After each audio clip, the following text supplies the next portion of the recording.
salaamaaleykum wa rahmatullah yaaram maa ngi leen di nuyu bu baax jaar leen mbaa yéen a ngi ci jàmm. yàlla na yàlla dolli tawfeex bu baax ci barke alxuraanul karim. ñu war a dellu si waat ci sarax yi ak heure étoile yi ak tabixa yi li ci aju. xam naa xaw na guddee lool te am na tamit ñoo xam ne léeg-léeg ñu soññeeku mais dafa fekk ne damay jiital tout le temps ñi nekk en privé bu pare donc comme ni ñu koy fàttale jamono bu nekk parce que foofu dafay am ay listixaar wala seet nga koy mën a tuddee ak wala yeneen yi caaju ak ñi nga xam ne dañuy soxla ay càngat ci wàllu cat ak yu demee noonu loolu moo tax suñu ci noppee rek la ñuy doogee ñëw nag ci wàllu tabixa yi buñ ciy jël benn wala ñaari tur wala ñett rek leeral ko loolu moo tax des fois day dem ba 2 heures du matin suñu paree ci lépp rek ñu doog ci ñëw comme tey ni mu demee nii. xam naa dañuy tàmbalee rek ci Ibrahima Diouf maa 84 Ibrahima Diouf bu ko defee moom dañ koy njëkk a jox rek sarax yi te mooy suukar baax na ci mu koy saraxe dina ko jariñ lu baree bari waaye soow it baax na dina ko jariñ lu baree bari. tàndarma it safla yàlla na yàlla jégal te bëgguma wax tàndarma de diwlin laa bëgg a wax dina ko jariñ lu baree bari bu ko dee saraxe. guro tamit aussi bu weex baa bu xonq dina ko jariñ lu baree bari en même temps ndox it bu ko dee saraxe dina jariñ lu baree bari yi ma jot a wax yépp bu mu ci jàpp comme sarax rek mën na doxal ay mbiram ci kàttanu yàlla mën na ibbi bunt yu baree bari lu dul rek lu jëm ci wàllu cat maanaam tëjoog yëpp bu ko defee rek lu ci bari sarax yooyu mën na ko cee génne. waaye nag tabixa bi moom ndox la étoile bi nekk mustari léegi nag bu fekkente ne maanaam heure yi mu war a dàkk pour génne ko sarax yi dimanche bu nekk midi lay doon. lundi bu nekk nag day nekk 9 heures après 9 heures 16 heures mardi bi nag 1 heure benn yoon boobu rek le mercredi 10 heures après 10 heures 17 heures jeudi 7 heures après 7 heures 14 heures vendredi bi incha allahu taala 11 heures la après 11 heures 18 heures samedi 8 heures la après 8 heures 3 heures kon moo nekk noonu mu bàyyi ko xel te fonk sarax yooyu bu ko defee nag moom boo jógee ci moom dangaa ñëw ci Moodu moom dafa mel ni bu mu ko kii ak léegi sax yàggul 7 heures de temps la mu wax ne dafay laaj biddiw beeg noñ koy waxee sax ak couleur beeg yëpp dinaa la wax rek étoile bi wax la tamit sarax yi wax la heure bi nga xam ne moom la étoile bi di taxaw loolu dinaa la ko wax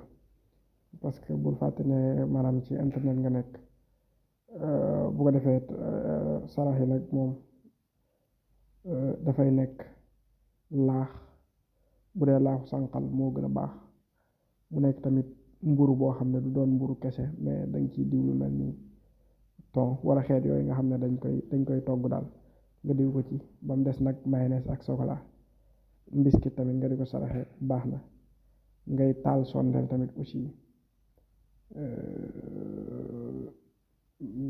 di jàng lu mel ni suuratu Waaqia wala alam nasrah laka sadrak bu mu ci mën a doon baax na dina la jariñ lu baree bari ci kàttanu yàlla. bu ko defee étoile bi comme ni nga ko xamee tabixa bi safara étoile bi nekk sams mu nekk nag étoile lu kilifa nga xam ne boo góorgóorloo rek lu bari mën naa neex ci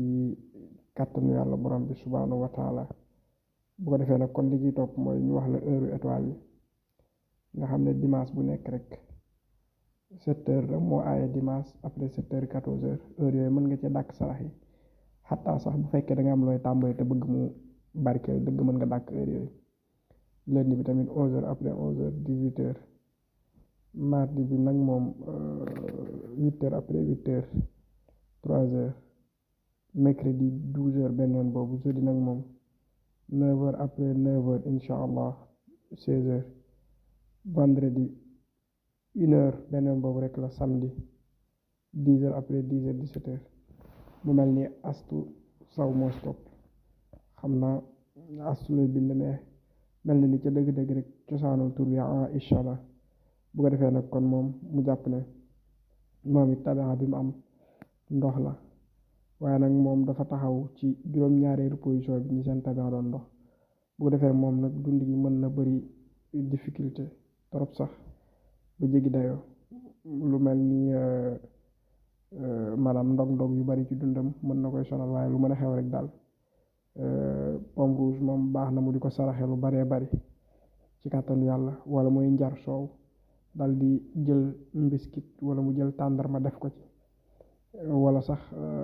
di ko saraxe, wala sax mu jël ceeb bu ñorut loolu tamit bu ko dee saraxe baax na. waaye nag xam naa lu mu fonk istixfaar rek doyut. istixfaar moom lu mu ko fonk rek doyut ci kàttanu yàlla borom bi subhaanahu wa taala. bu ko defee nag loolu de xanaa mën naa ci yem foofu. bu ko defee nag kon étoile bi dimanche bi 1 heure benn yoon boobu lay génn, lundi bi nag moom 10 heures après 10 heures 17 heures, mardi 7 heures après 7 heures 14 heures, mercredi 11 heures après 11 heures 18 heures, samedi 8 heures après 8 heures 3 heures, vendredi bi nag moom 12 heures, samedi 9 heures après 9 heures incha allah 16 heures. bu ko defee lii kon moom baax na ñu yem foofu. am na ku ma doon fàttali démb ndax mën naa may ay secret gi demee man loolu dama xamul sax, xanaa li nga xam ne xëy na nekk na ci alxuraanul karim te ñëpp mën koo jëriñoo, nga xam ne lu ñuy jàngale rek wala lu ñuy bind di ko jëfandikoo suñu bopp, xëy na kon léeg-léeg ma di ci ñëwaale par benn benn incha allah ci kàttanu yàlla. mais xam nga yenn tur yàlla yi moom du neex a tasaare ci internet, wala boog yenn yi nga xam ne ay jat la yoo xam ne daanaka danga koy jëfandikoo ngir ay fasa yu demee noonu, waaye lu ci mën a génn rek incha allah comme niñ ko doon defee ay jamono incha allah dinañ ci ñëw ci kàttanu yàlla. kon ñu yem fii ba beneen yoon.